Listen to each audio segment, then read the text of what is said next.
Republican leaders are trying to find a bill that will win over enough support to keep the government open. The latest proposal would be a short-term deal that would fund the government until February 16th.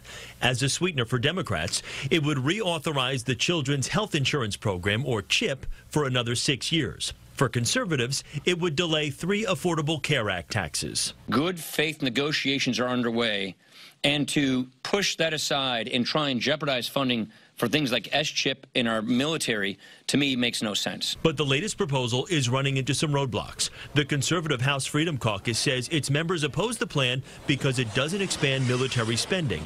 That leaves the bill short of the 218 Republican votes necessary to pass it. It's time that we get a strategy on how we allow our military men and women to be funded. At least some Democrats say they will not vote for any bill that doesn't also include a fix for DACA, the Obama-era program that protects undocumented immigrants who were brought to the U.S. as children from being deported. For the dreamers who are losing their protected status every day, there needs to be a resolution now, not kicking the can down the road yet again. That's why I will oppose it. The Congressional Hispanic Caucus introduced a separate bill that fixes DACA while increasing border security.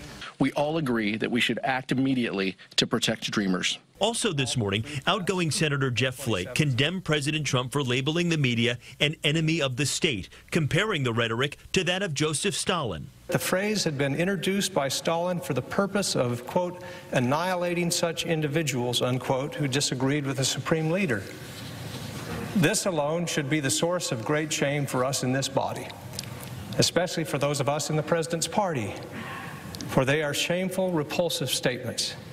And the White House has said that in exchange for signing off on a fix for DACA, it wants Congress to spend at least $18 billion on a new wall along the Mexican border, and that is this year alone.